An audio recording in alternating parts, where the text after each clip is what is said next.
Tona itse ka haya it's like our kila wana usitsha bibandana la India so ye are na yetsa wine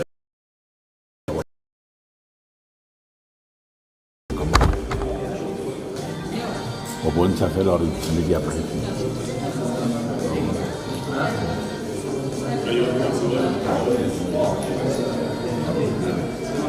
la tenía que se ve como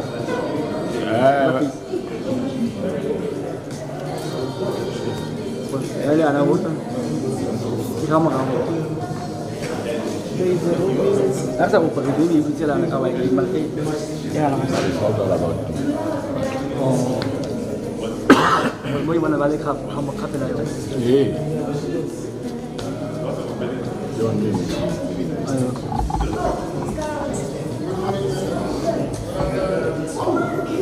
soal kita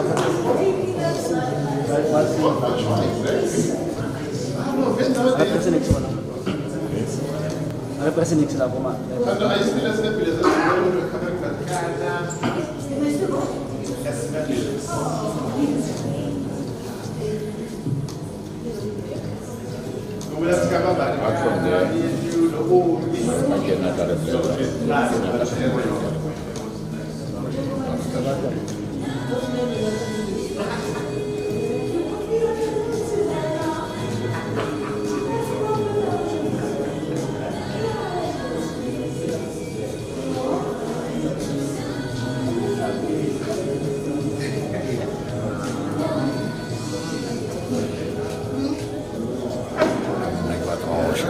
ça n'est pas ça.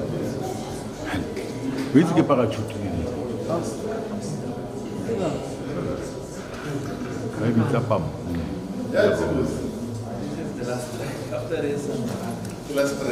لا يا لمون هاي لمون لمون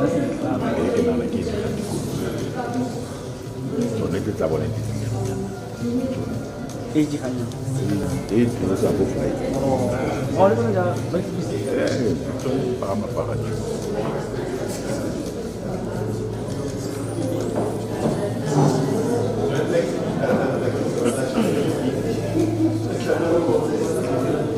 Kapin so kini la kape ba ena ke hore ke le go tile ka a o bula o fumile go tla gore go gone o nna ntse sa mo ba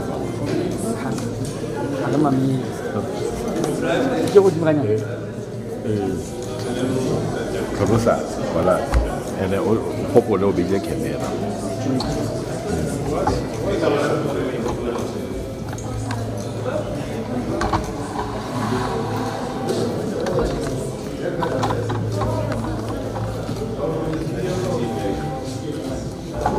Sungan nagalosha.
a o ikipe ka wine.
This is what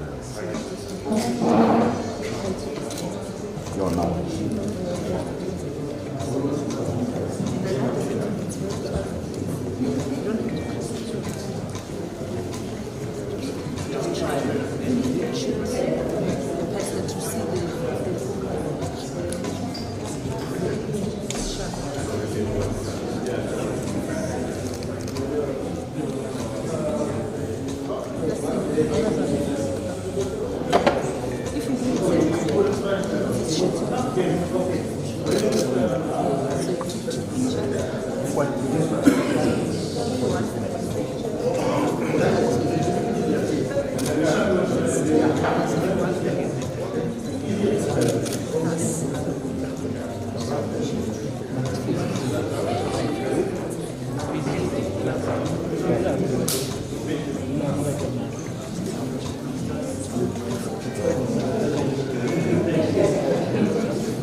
Ladies and gentlemen, once the principals are here, may I kindly and humbly request that we put our cell phone on vibrate or silent.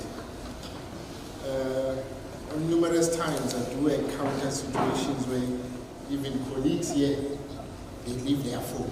So I'm just humbly asking that. Do you want to arrange Mr. President? Yeah, no, we can go. I'll be back. Thank you. I plan to start in 1:30.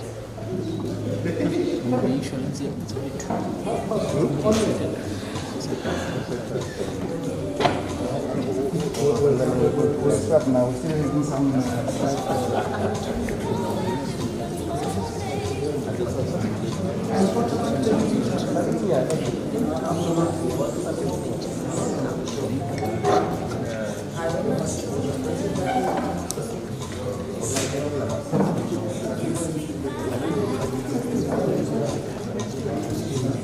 So you have to make police.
We're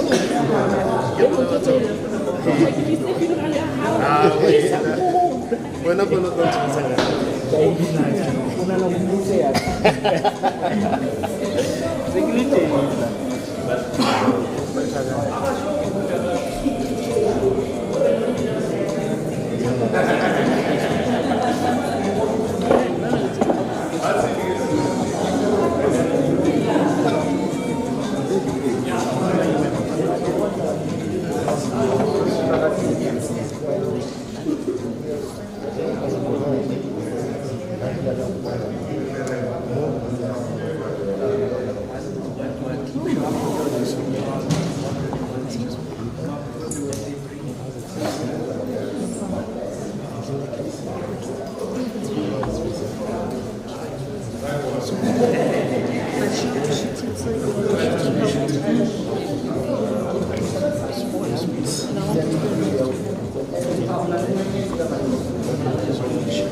It's called December. Okay, then.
Oh, yeah, fish. But we should do that today.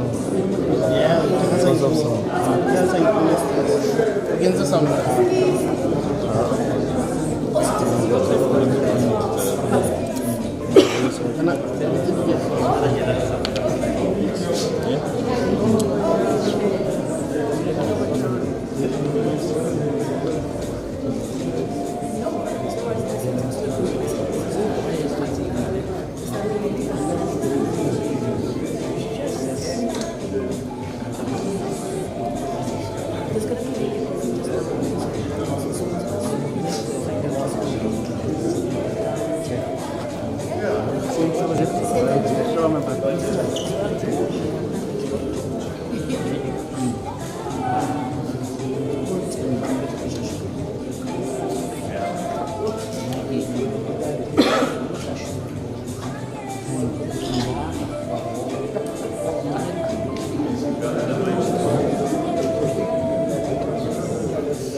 jamais ça va te rendre.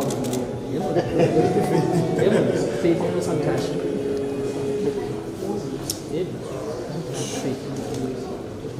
Caixa dele, one caixa. Câmera dele caixa vai cair.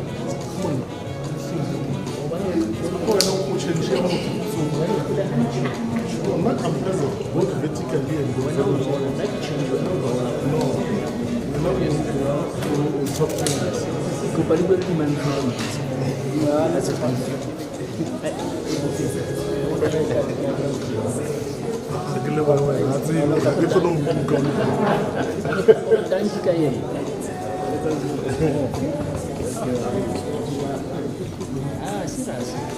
No, por isso as pessoas têm que chamar, mas você está mal.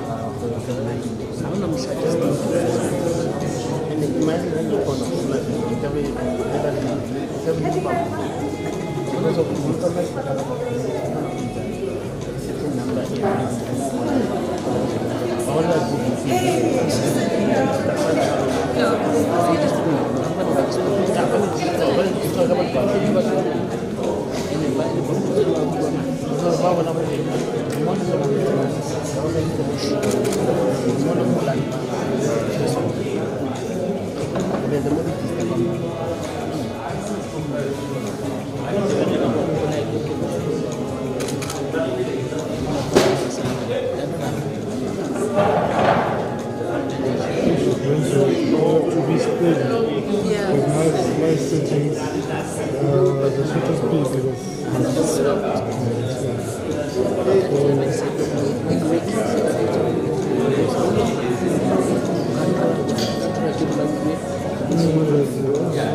I just put the market but if you can something about shooting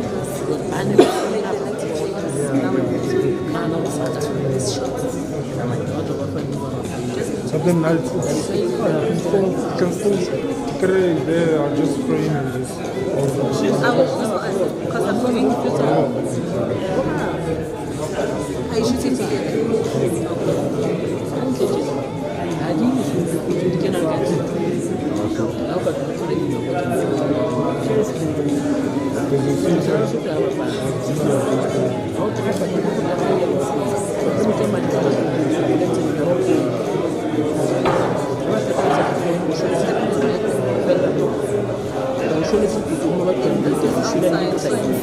It's better to work outside the manual compared to this.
Since you'll be here,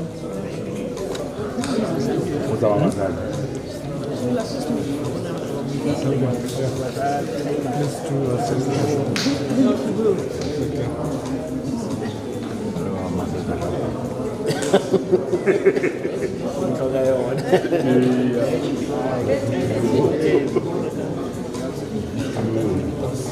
Avanzar igual que tudo.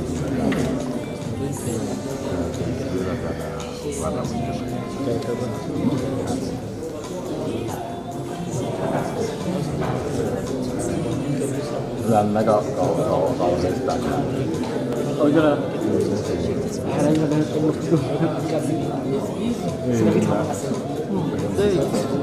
Sabe que isso agora.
So after this one, I think we look for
I was talking now to the I tried to evaluate so it's another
Kalau wabo wamakazi ngiyakwazi abantu ngibona basifikile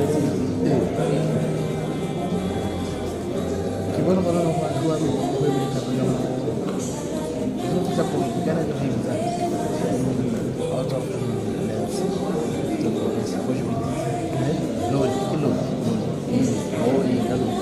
Biasa mungkin hati bakal ini. Kalau kamu boleh, ini dulu mau tulis kamu kasih nama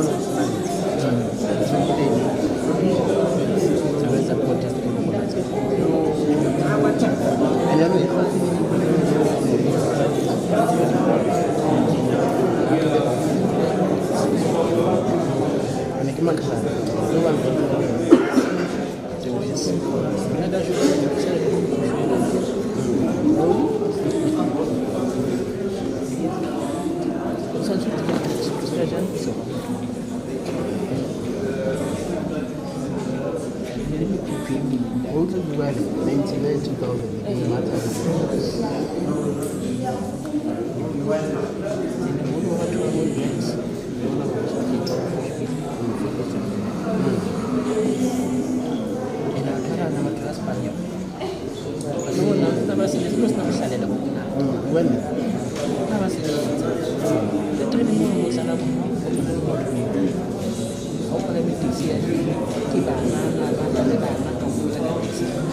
Good afternoon, ladies and gentlemen of the media. Good afternoon, members of the Military Command Council. Good afternoon, colleagues and our invited guests here. May I take this opportunity to welcome you all at 44 Para in Bloemfontein Temple. This is a special place for all of us. It has a lot of history, and we really appreciate our media colleagues to have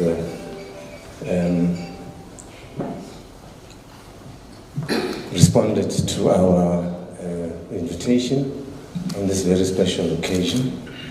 It is my pleasure at this juncture to introduce you to the panel members who are accompanying the Minister. We all know the Minister of Defense, Lutsecha, is accompanied by, on my right, Lieutenant General Sangweni, the Chief of Joint Operations.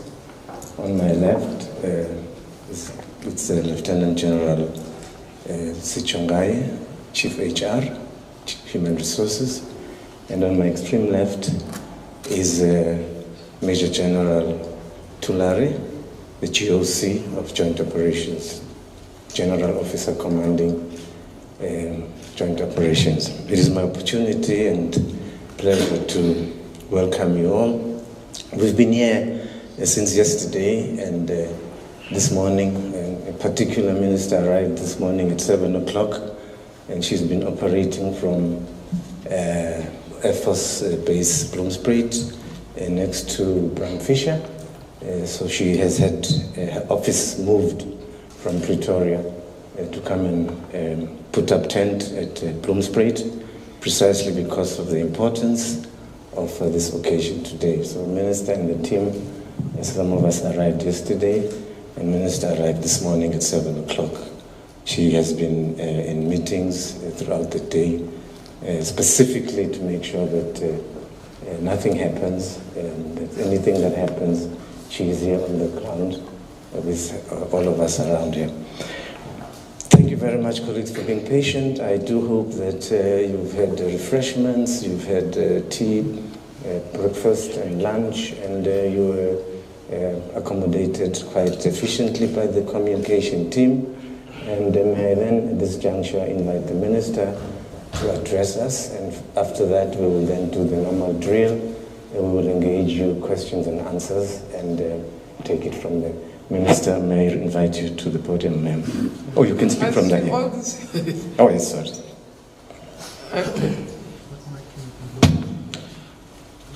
No, thank you very much, Hawks. Let me first start off by greeting members of the media, and thank you very much for attending to our press briefing and the arrival of our soldiers, to the senior leadership of the Department of Defense and the South African National Defense Force, to our distinguished guests, and good afternoon. It is really with immense pride and profound sense of gratitude that I stand before you. If you recall, on the 4th of May, we did announce the phased withdrawal of our courageous soldiers who were deployed in the semi-DRC.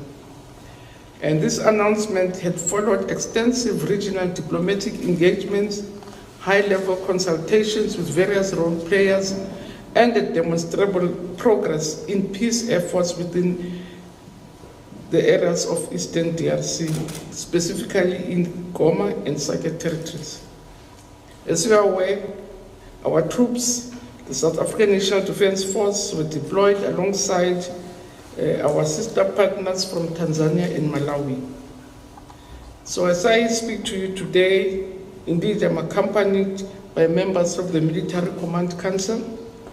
We are delighted to announce to the people of our country that the first group, 249 of our troops who served in the vital mission, are due to arrive on South African soil from Tanzania today.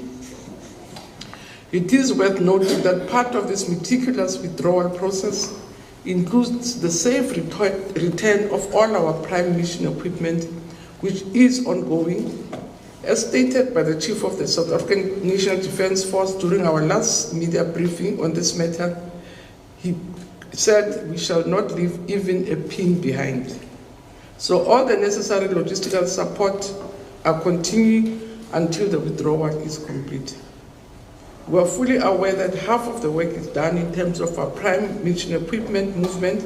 Hence, we are working around the clock with our counterparts in the region to ensure that the process runs expeditiously with minimal logistical risks. And we do want to assure people of our country that we shall continue to keep them abreast of developments as the process unfolds. So the idea of seeing our soldiers in good spirits and we are genuinely excited that they are coming home today.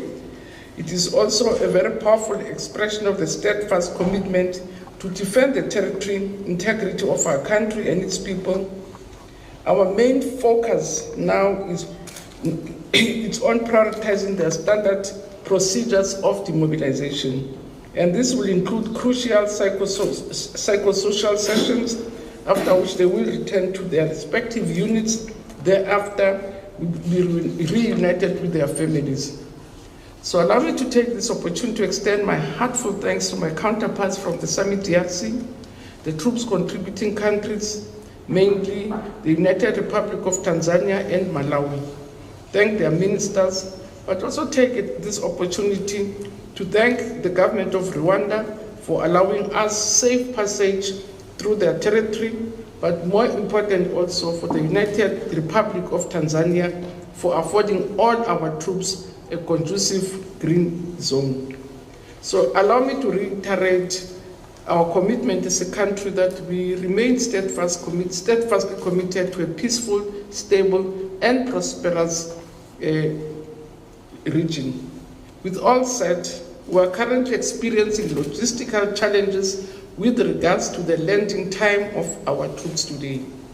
The indication is that the arrival has been delayed because we were here, as I said, we were here from early in the morning. We're expecting them at about 12 midday. It's already 2, and the indication is that the arrival has been delayed due to technical and logistical challenges with the contracted airline, which was done by SADC. We have been assured that they are already on board and will definitely arrive anytime today or tomorrow by the earliest. So we will continuously keep the media on keep informed on any development. I really want to, I thought I would also invite Babu Sangweni to really talk about the logistical challenges that we had, because mainly on our side, we're ready for them. We'll also take you to the place where we're going to receive them. We just have the delays because of the challenges that SADC had with the contracting air company. They initially started off, they were going to be using the Tanzanian Airways, but now we're told they've moved to Kenyan Airways. And what for us is gratifying, our officers who are in Tanzania said our soldiers are on board. So what we're expecting now is the arrival, which we really don't want to commit, but we're happy that they're on board.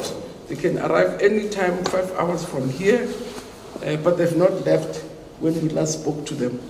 And the challenges really have been around not to blame Tanzania, but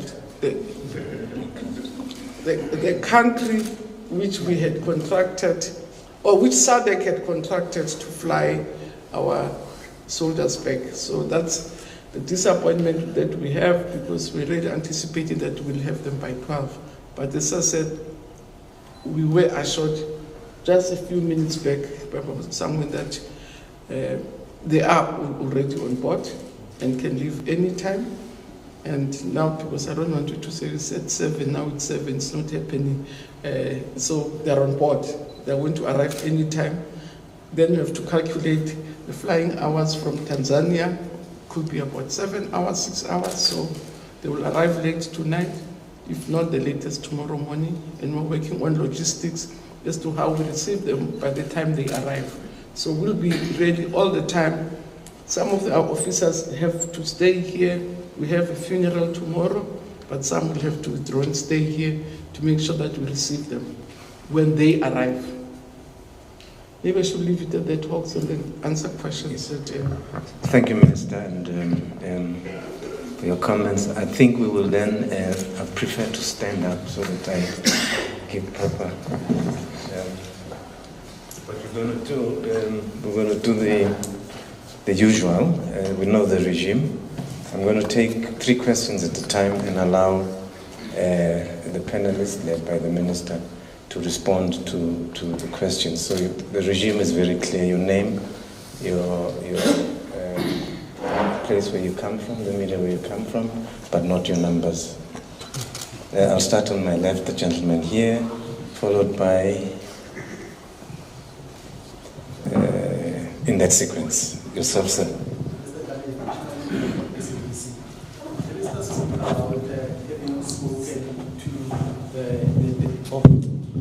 Sorry, Ishmael Mudiba, SABC. Minister spoke about having spoken to the team just before they left, and she made a reference to the fact that they might land today or tomorrow.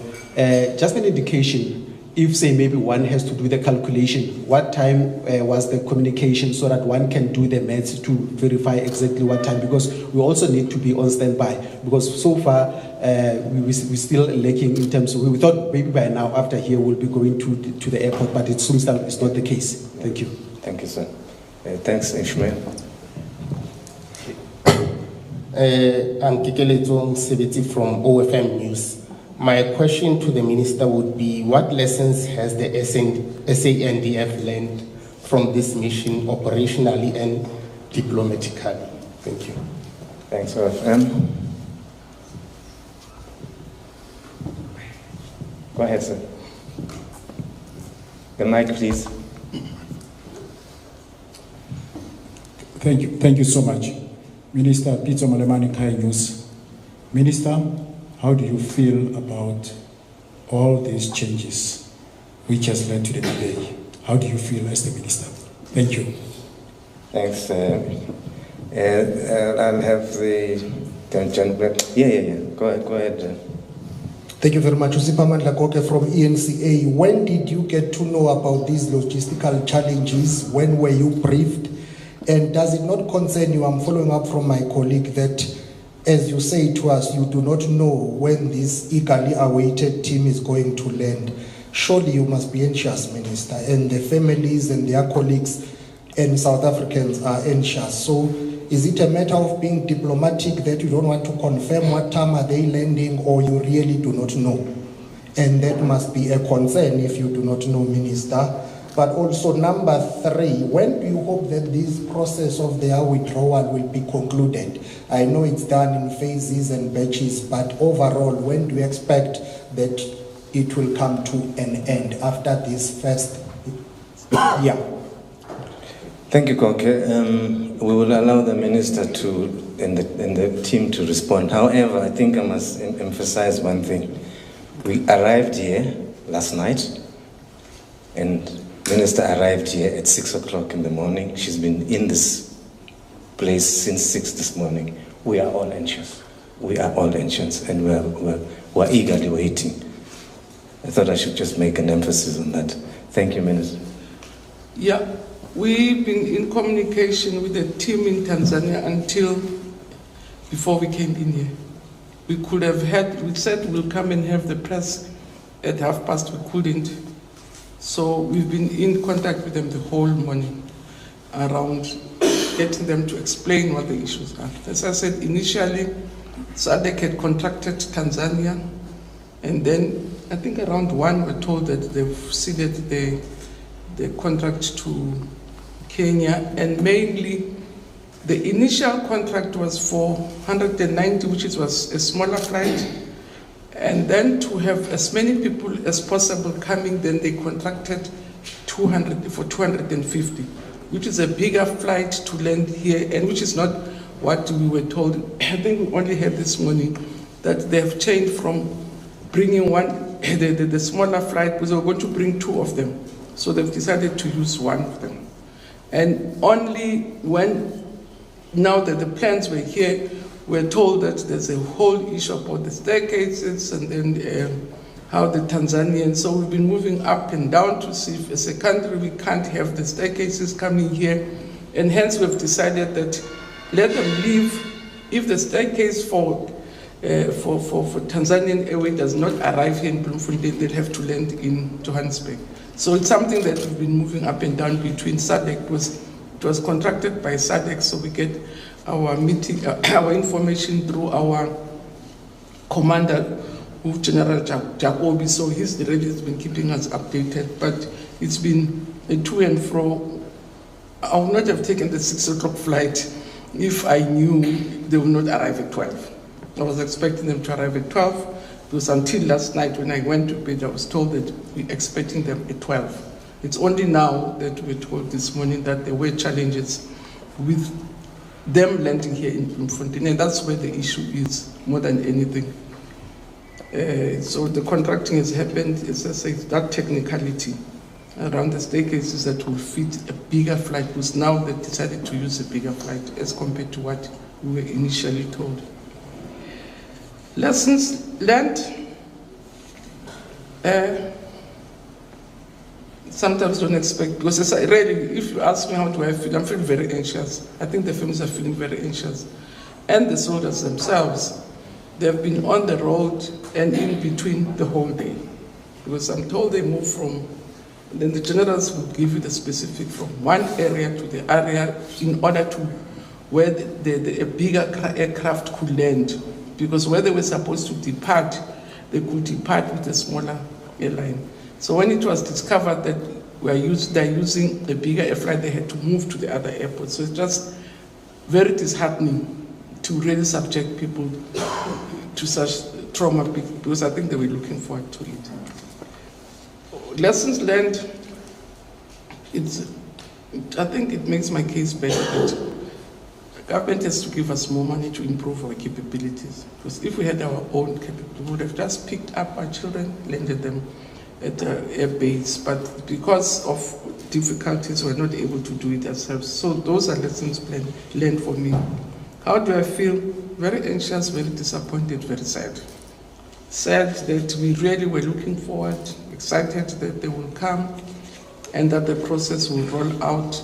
And then we meet snakes just the first time it goes. So lessons learned, maybe we have to plan differently, have plan A and plan B, because with plan A that they were going to arrive here. Now it's only now that we're working on plan B, that if the problems, now that we are on board, we had said they must leave.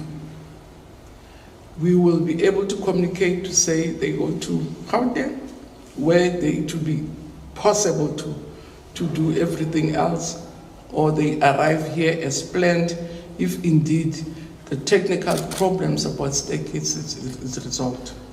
So how do I feel? Very disappointed, very anxious, because we're waiting for them in anticipation. The time for landing to work backwards, as I say, the last information that we got, even now around 1:30, that they were on board. What we did not get was whether the plane has left, but they were on board. And our concern is that we don't want them to sit too much on board, and that's why the Chief of Joint Ops said they must leave. So we expect them, so we can work around 7 or 8 hours, and we will communicate if we've been able to resolve the Bloemfontein, or they will land in Gauteng, but they should be able to land between OR, because OR, there are all the facilities which are going to make it easier to deal with the landing of a big plane as compared to anywhere else.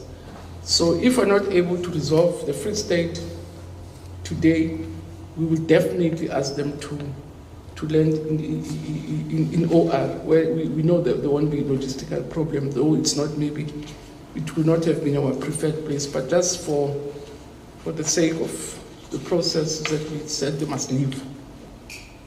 So I didn't get the last one, because what we got when we left around 1:30 is that they were on board.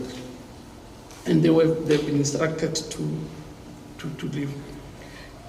the time for process, it's moving faster than we had anticipated, because we were going to move in groups of 190 a break, 100. Now they're coming with bigger flights, it's going to be even much more quicker.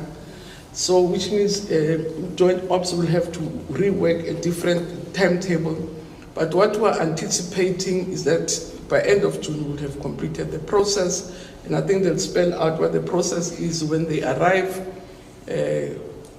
what happens in the first 3 days, and then go to their units, go to for psychosocial support back at their bases, and then be allowed to go home. But we're anticipating that the plan was that it will be finished by the 25th. But now with the fast tracking of using bigger flights, it might even be shorter than that. So which means Chief of Joint Ops will have to work a different timetable now that they're using bigger flights as compared to what we had initially anticipated.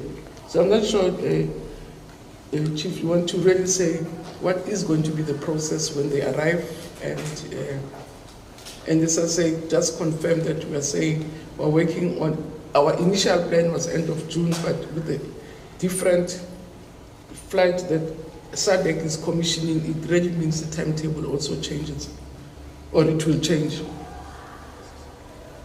Chief Ops.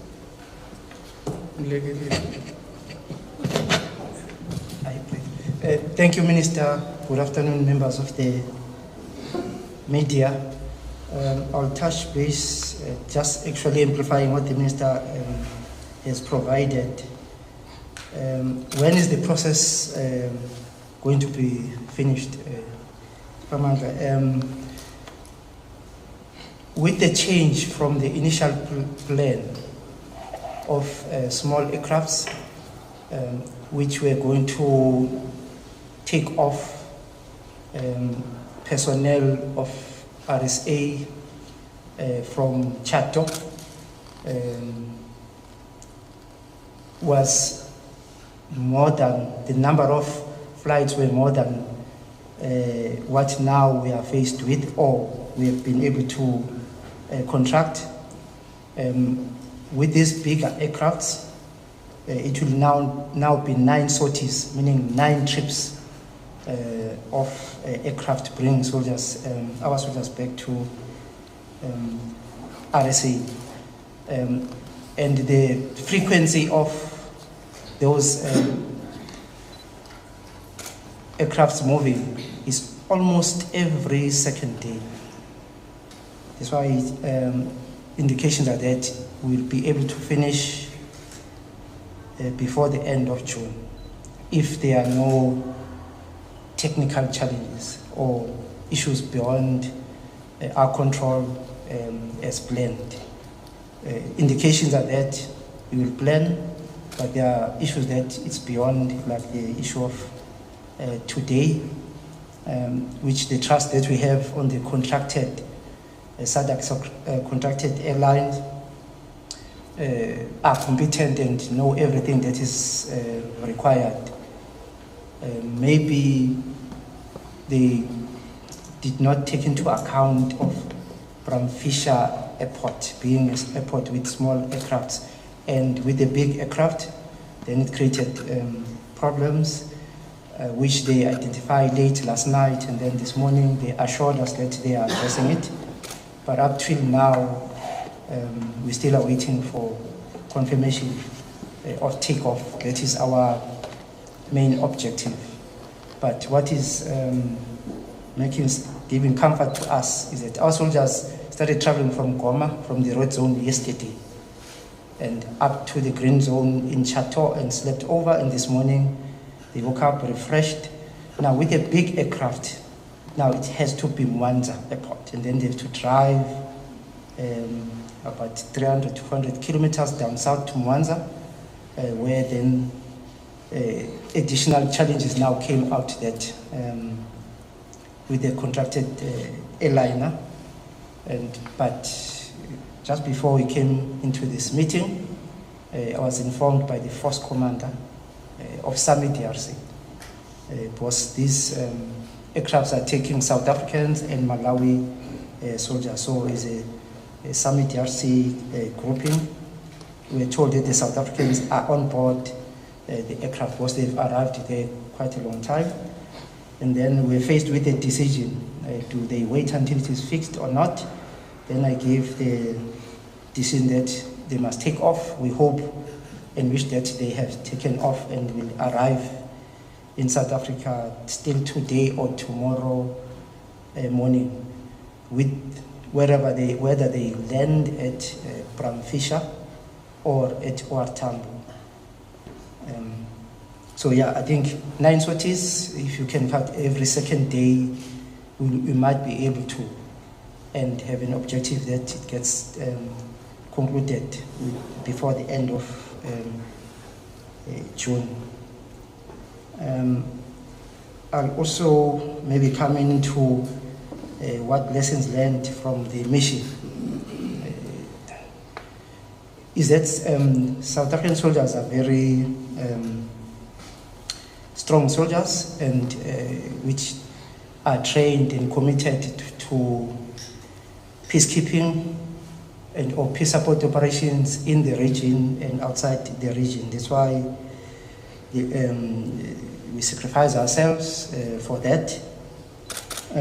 But the minister has touched the one which is for us one of the biggest lessons learned, but actually which we are aware and we've been raising, and we are raising still today, that capabilities South Africans and government must capacitate the SANDF such that we can do more in terms of peace or assisting in ensuring peace in the region. As the media, you should also be propagating for us to get adequate funding and modernized equipment. Will do more than what we are doing now. I think we can say is lessons learned to the SANDF, and it should be lessons learned to you members of the media and all South Africans. Thank you, Minister. Thank you very much, colleagues. We'll take the next round. The gentleman at the back in a white shirt. The lady at the front. I'm a bit concerned. You're sitting on the floor and it's very cold, and those are tiles. I hope you don't get sick by the time we're done here. The lady in front. I'll give you another round, Ishmael. Let me start with the new colleagues. So it's number 1, 2, 3, in that order. Thank you very much. My question is directed to General Sangweni. My name is Karama Fukwani with Newsroom Africa. General Sangweni, I just wanted to check the troops, when they left for the mission, what mode of transport did they use to get to the DRC? Secondly, to the minister, I'm not sure if you touched on if you said you were in contact with the leadership of the troops there in Tanzania, but I just wanted to find out what the mood is like amongst the troops in that unknown aircraft. Thank you. Thanks, Newsroom. I don't want to call your name wrong again. The young lady in front. The mic, please. Good afternoon. It's Shonisani Shikarange from Times Life and Sunday Times. I just want to find out, are families of the returning troops being engaged, and what form of support are they being offered? And I'd also like to find out what were some of the challenges that the troops faced on ground during their withdrawal. Thank you. Thanks, Times Live, and the last gentleman here.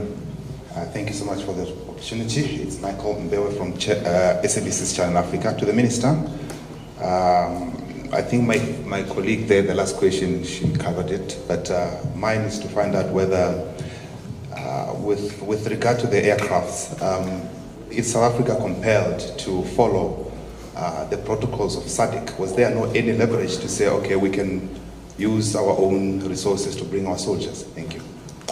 Can you repeat your name? I didn't get it. Oh, Michael Mbewe, Channel Africa, SABC. Channel Africa. Thank you, Michael. Minister.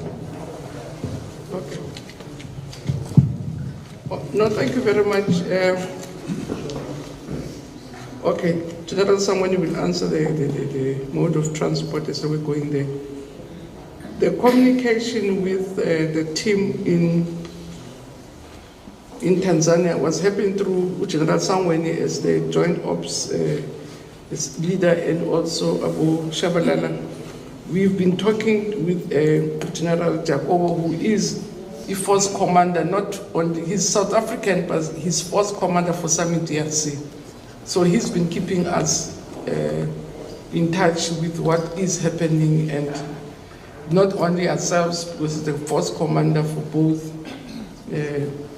ourselves, Tanzania and Malawi. So we were in constant communication because he's the one who's in charge of the operations. Contact with families, are we compelled to follow SADC? Indeed, it is a SADC mission.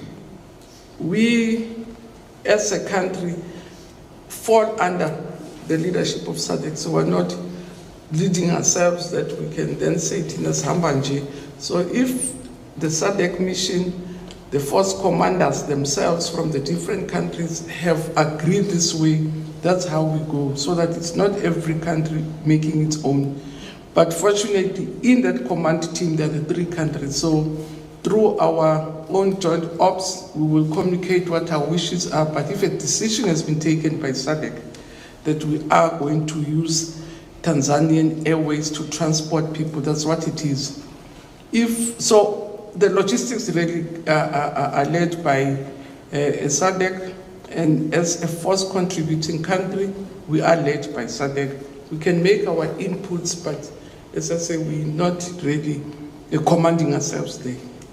Though perhaps the force commander is a South African, but he works in a team with the Tanzanians, with the Malawians, led by the secretariat. The whole person, people who do the procurement, is the secretariat which comes from Botswana. So, so all the logistics are worked through by them. Contact with the families, yes, indeed. That's why, as much as we're disappointed, we know families are very disappointed. They were expecting, at least even they know what is going to be the process, that they're going to arrive here for 3 days, be assisted to psychosocial support, take back to their own units and camps, and then go back home. So the whole process managed by HR is also spelled out, and everybody knows what to expect. So General, to say, 2023,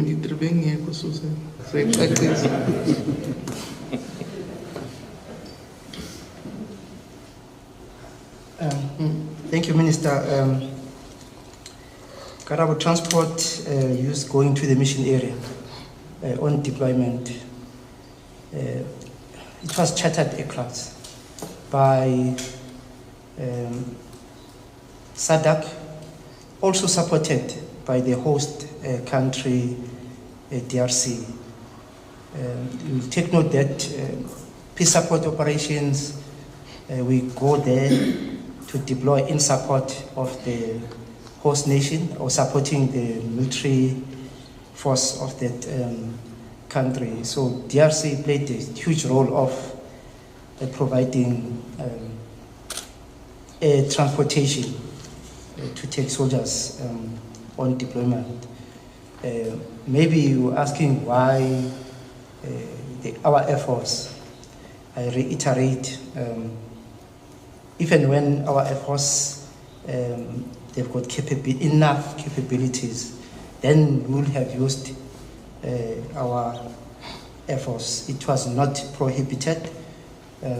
Movement of forces is that TCC against reinvestment. But with this one, mainly it was SADC as well as contracted aircraft as well as the DRC.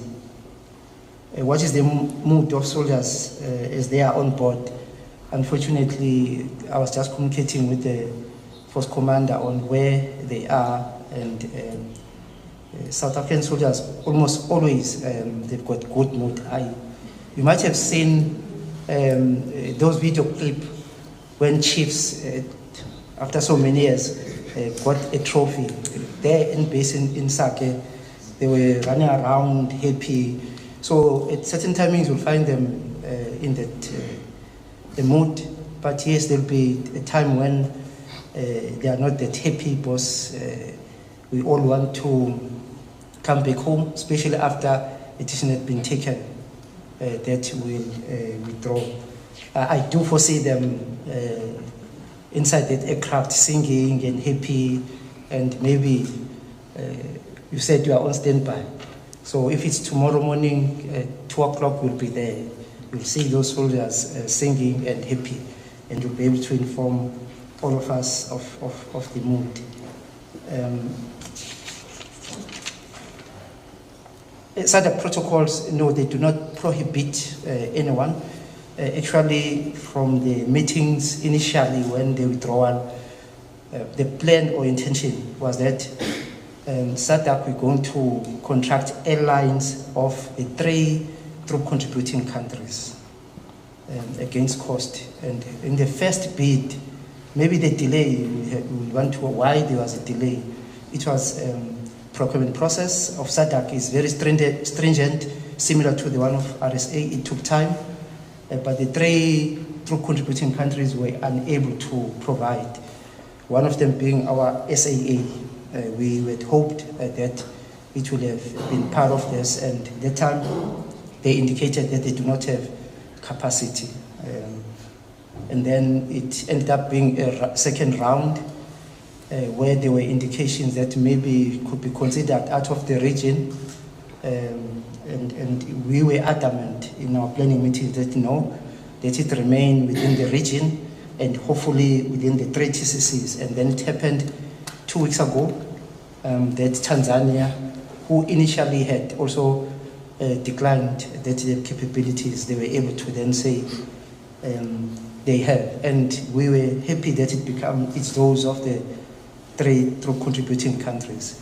But as of today, or from last night, then it came that there are challenges from the aircraft, the big aircraft that they have contracted, but they are busy addressing it, and indications that with the next movement, everything will be in place.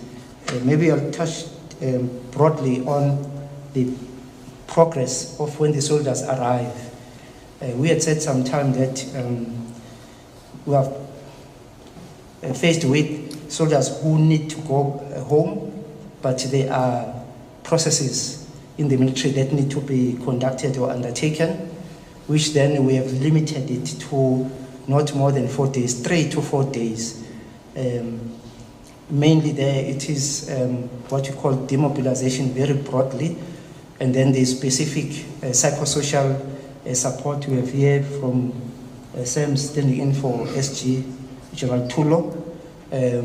They've got social workers and psychologists who take the soldiers as a grouping and or individuals through to assess their state of mind, and where they find there's a need to refer, here's a hospital inside there, then they get referred. If further they need to be to 1 mil, it will be connected such.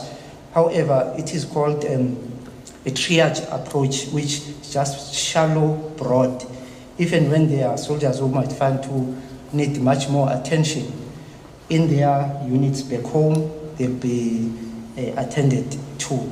Mainly these 3 days is based on that, and some administration arrangement. Yeah, I think our minister have covered all that is necessary.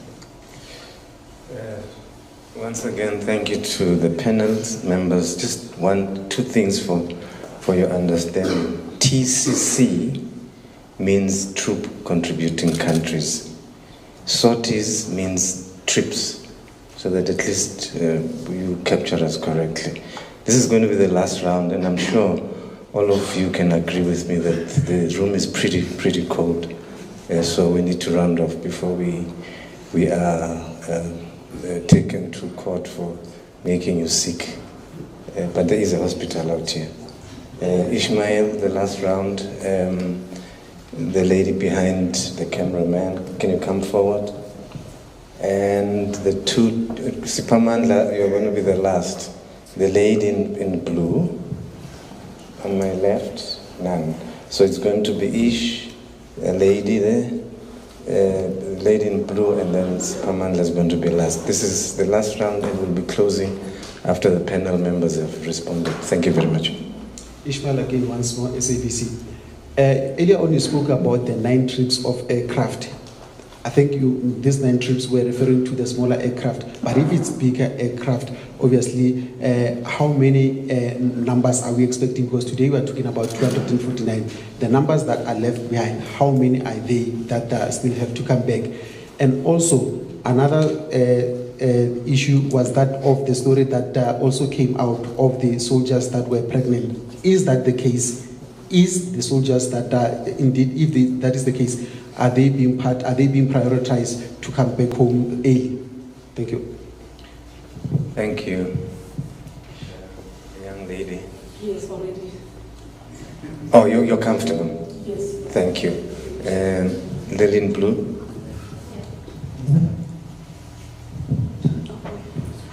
Oh, sorry. Sanmarano Tando Shope from Reuters. I just would like some clarity on the numbers. General mentioned that there are also Malawian troops on the aircraft. Are they sharing an aircraft? If so, how many Malawian troops and how many South Africans? Just clarity on that. Thank you. Thanks, Mahlope. Sipamandla. Thank you very much. Sipamandla Koke from ENCA again. I know, Minister, you said you will not leave even a needle back there. Is there any weaponry of the South African National Defence Force that has or that may have fallen into the hands of the enemy? Can you confirm that not even a single weaponry has fallen into the hands of the enemy?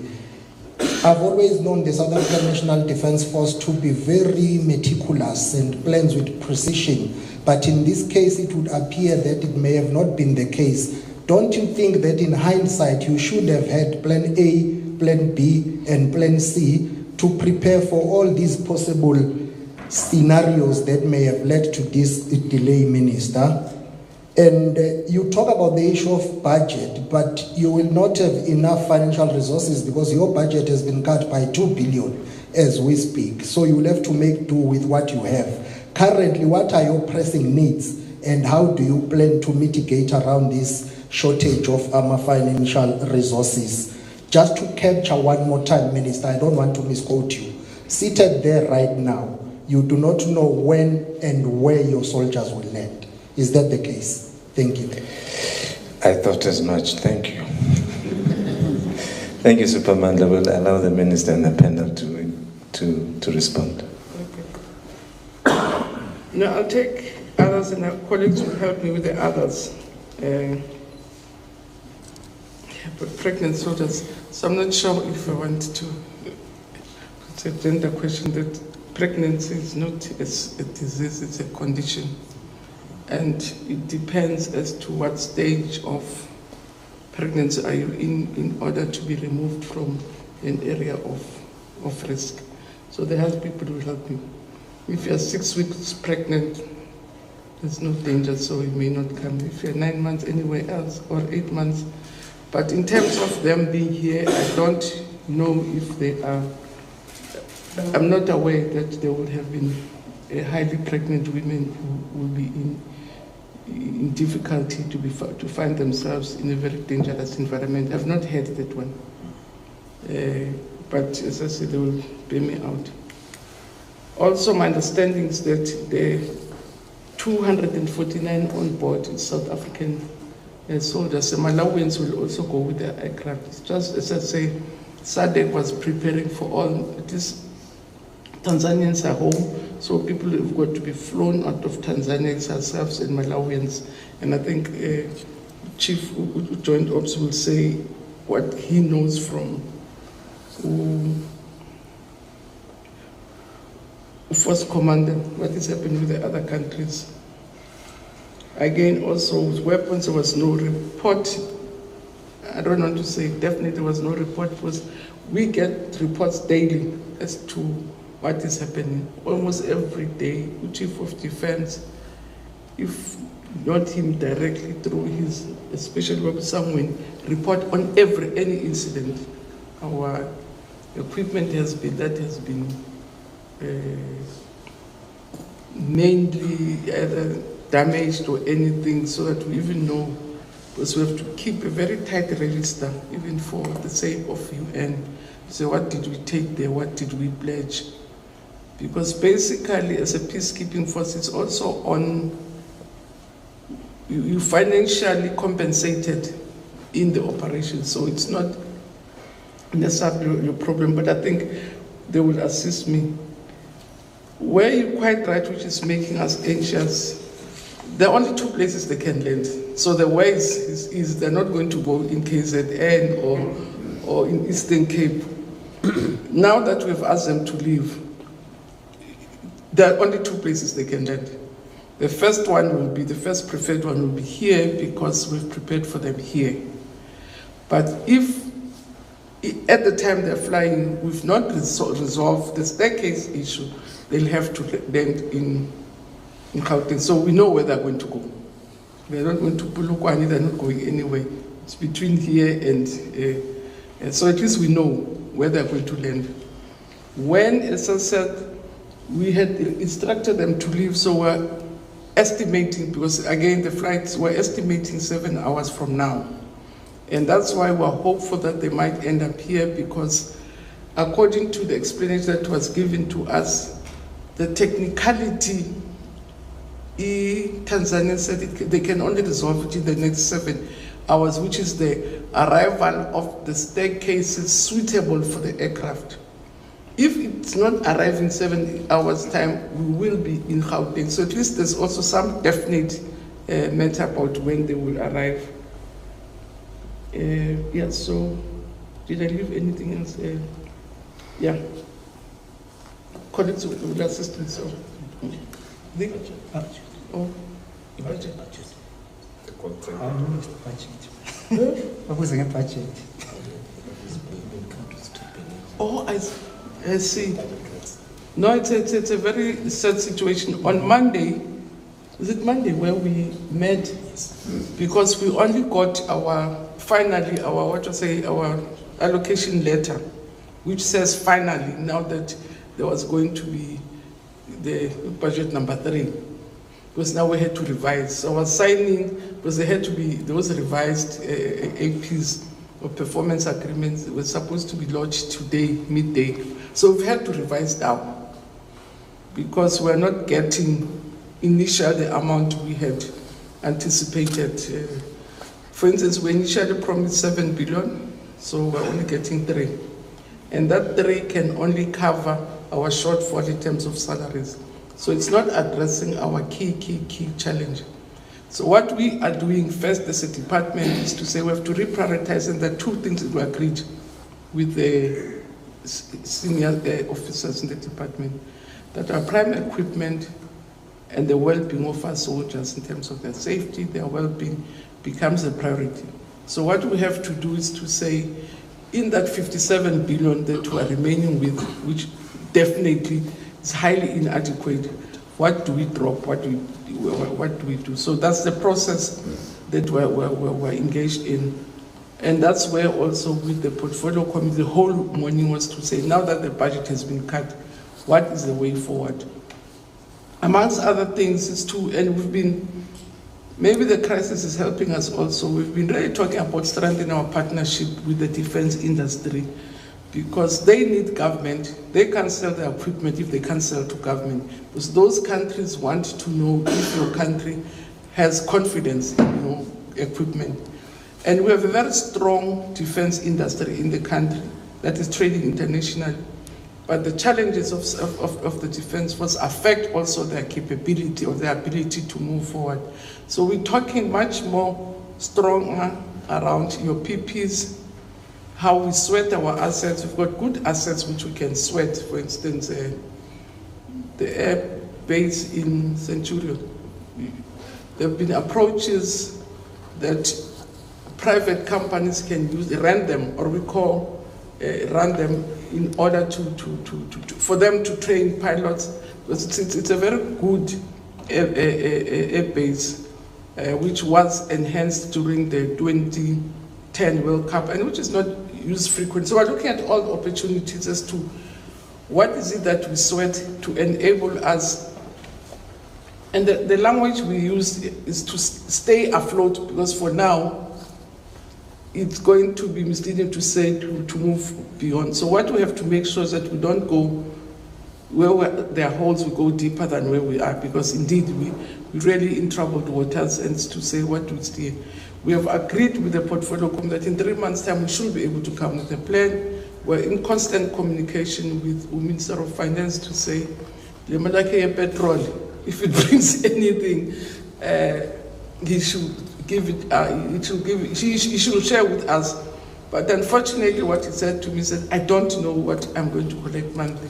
Maybe when we start in September, when there's now the negotiation of the budget, there will be money for them to bail us out. But indeed, the current situation is much more dire now that we are not even getting what we had hoped to get as the Department of Defense, whilst we have a huge responsibility of defending the country, defending ourselves. So yeah, we're hopeful that in 3 months' time we will have found solution, both in government but even within our own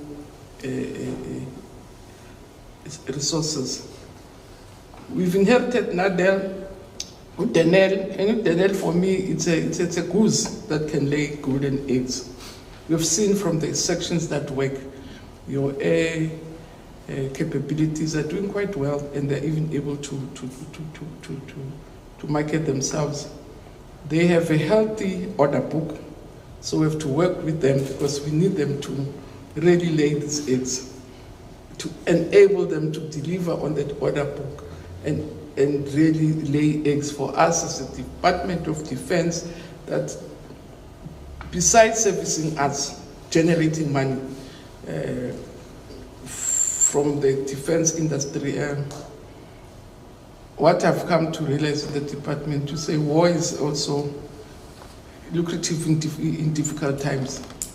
Every country is increasing. I mean, I was in Germany, they're doubling their military. So we see opportunities there if we position ourselves well with our defense industry, which is already selling well internationally, but also with our capabilities and the potential that we have ourselves in terms of getting into that defense industry space. So those are all the things that, but there's just nothing concrete, but we are aware that something has to give, otherwise we are in trouble.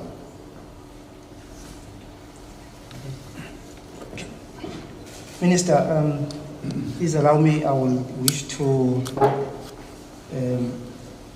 Uspamandla, that now you have responded to him. I would have wished, and I still wish, that with the other members of the media, when you go out here, you really do speak for us as the DOD.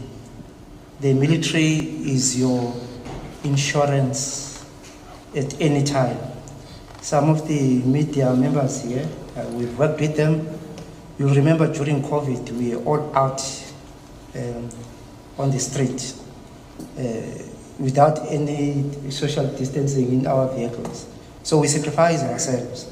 So really, as members of the media, we'll wish that you also support the need of appropriately capacitated defense force in terms of funding.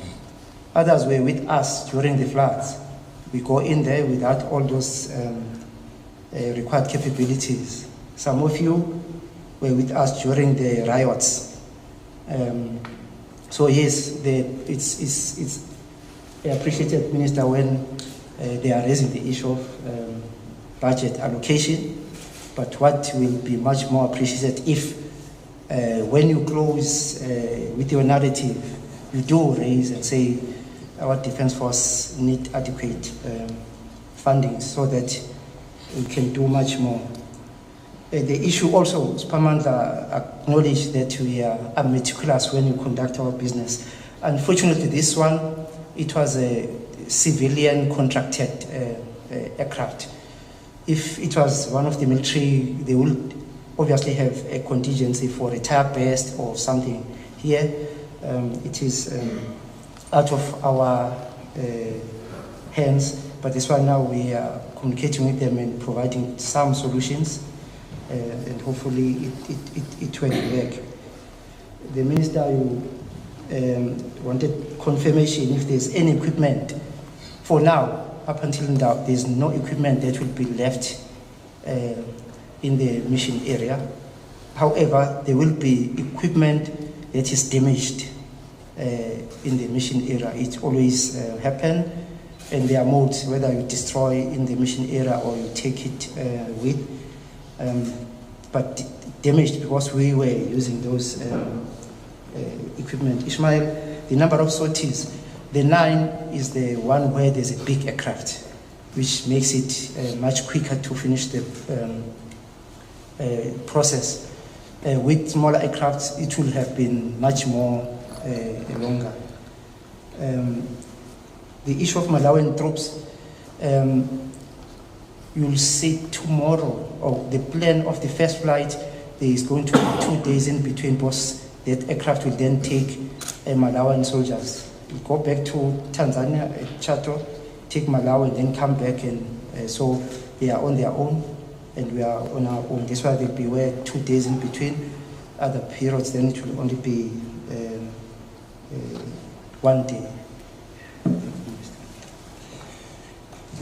Colleagues, I suspect we've come to the end of the briefing. Before we thank you, I would like to call Admiral Shabalala to just give us a sense of what's going to happen after this briefing, because I'm told there is a program for you with the minister. Admiral Shabalala, please.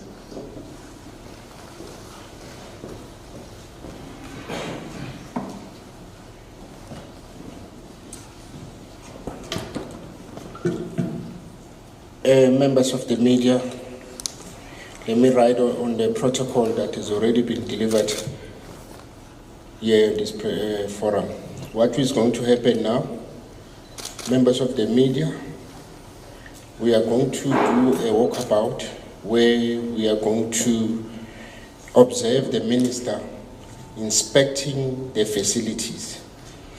We are not going to take any interviews. We are humbly request that we don't take interviews as the minister inspects, because the minister will be interacting with the members that have prepared the facilities.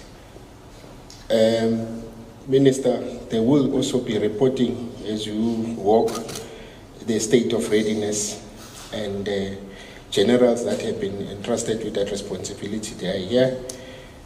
General Chulare will explain all the facilities that have been prepared for our troops as they undergo the process of demobilization. So, on that note, then we'll come back and we will take 1 or 2 interviews, and then that will conclude our interviews. I know there will be 1 or 2 that will insist the minister have a voice, but minister, because of the time factor, would not have that time because she has to leave.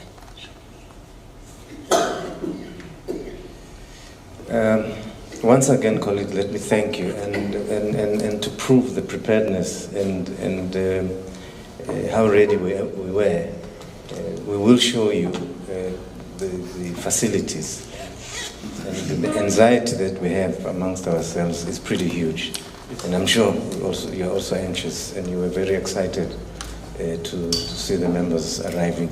But with that much, I would like to thank you very much on behalf of the minister. We would allow the minister to go first, and then the team, my team will then lead you to where the minister will be going. Minister and the panelists, generals, thank you very much. Okay, members, I just want you.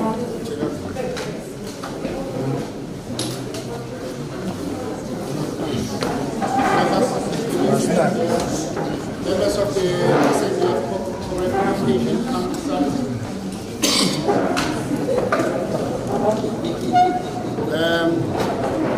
can we please just bear in mind that we are allowing you this content on the basis that I know you got minds. You like to do this to the minister. So just to allow what you attended to interact with those who have prepared, because they are reporting. Otherwise, that is the process that we are going to do after, remember. So we beg the minister and say, Minister, just take around, because members of the media, they want to see that video. Yes. Ideally, it would have been nicer when the minister interacts with the troops. But sorry for that. But now that the troops are not yet here, at least see the facilities where the demobilization process is going to take place. Colleagues, may I say something to all of you? I would like to sincerely apologize. We thought there was an incident last night. I really would like to apologize to all of you. My team and I have sat around to practice. My sincere from none other than the head of the Department of Defense. I would like to take responsibility for my apologies to you. We are such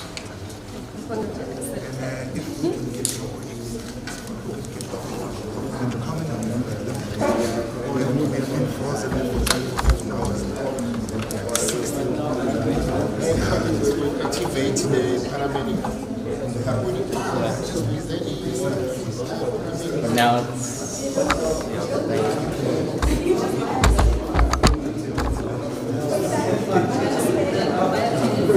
keep checking.